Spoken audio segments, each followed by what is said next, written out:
मैं कमलेश रानी SDMC primary girls school Chhatarpur मंदिर की अध्यापिका हूँ। प्यारे बच्चों, आज हम कक्षा 3 की बहादुर बित्तों के बारे में विस्तार से पढ़ेंगे। एक बार एक किसान था, उसकी बीवी का नाम था बित्तो।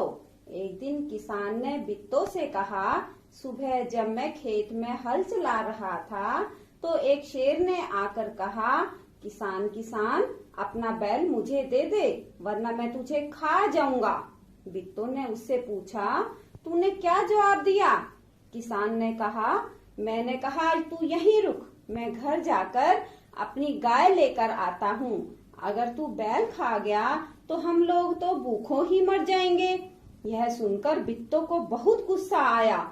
उसने किसान को फटकारा, घर की गाय शेर को खिलाते तुझे शर्म नहीं आती? अगर गाय चली गई तो घर में ना दूध ना लस्सी, बच्चे रोटी किस चीज के साथ खाएंगे?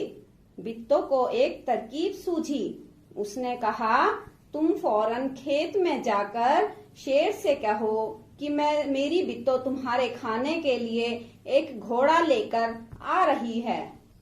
किसान डरता डरता शेर के पास गया। उसने कहा, शेर राजा, हमारी गाय तो बड़ी मरियल है, उससे तुम्हारा क्या बनेगा? मेरी बीवी अभी तुम्हारे लिए एक मोटा ताजा घोड़ा लेकर आ रही है। बित्तो ने सिर पर एक बड़ा सा पगड़ बांधा और हाथ में दराती लेकर घोड़े पर सवार हो गई।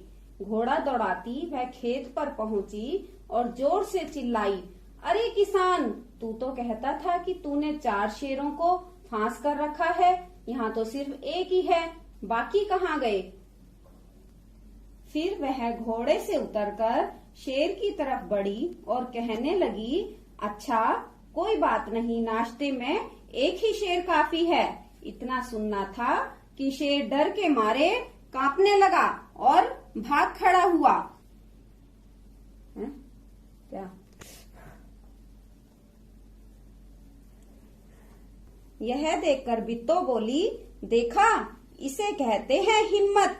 तुम तो इतने डरपोक हो कि घर की गाय शेर के हवाले कर रहे थे। उधर मारे भूख के शेर की आंतें छटपटा रही थी। एक भेड़िए ने पूछा, महाराज क्या मामला है? आज आप बहुत उदास दिखाई दे रहे हैं। शेर ने कहा, कुछ ना पूछो, आज मुश्किल से जान बची है। आज एक ऐसी राक्षसी से पाला पड़ गया जो रोज सुबह 4 शेरों का नाश्ता करती है। यह सुनकर भेड़िया बहुत हंसा। वह सुबह झाड़ी में छिपकर सारा तमाशा देख रहा था।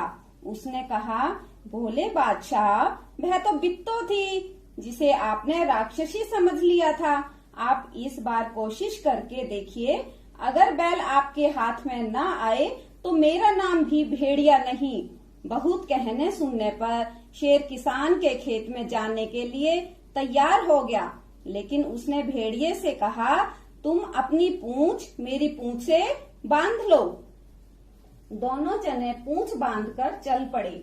उन्हें देखते ही किसान के होश हवास गुम हो गई। वह डर से थर थर कांपने लगा, लेकिन बित्तो बिल्कुल नहीं घबराई। भेड़िए के पास जाकर उसने कहा, क्यों रे भेड़िए, तू तो अभी वादा करके गया था कि तू अपनी पूंछ से 4 शेर बांध कर लाएगा, लेकिन तू तो सिर्फ एक ही शेर लाया है, वह भी मरियल सा। भला इसे खाकर मेरी भूख कैसे मिट सकती है? खैर, इस वक्त यही सही। इतना कहकर बित्तो आगे बढ़ी। शेर के होश हवास उड़ गए। उसने समझा कि भेड़िए ने उसके साथ धोखा किया है। फिर वह फौरन वहां से भागा। भेड़िया बहुत चीखा चिल्लाया, लेकिन शेर ने एक न सुनी, तेजी से भागता चला गया। किसान और बित्तो आराम से रहने लगे। उन्हें मालूम था कि अब शेर उनके खेत की तरफ कभी नहीं आएगा।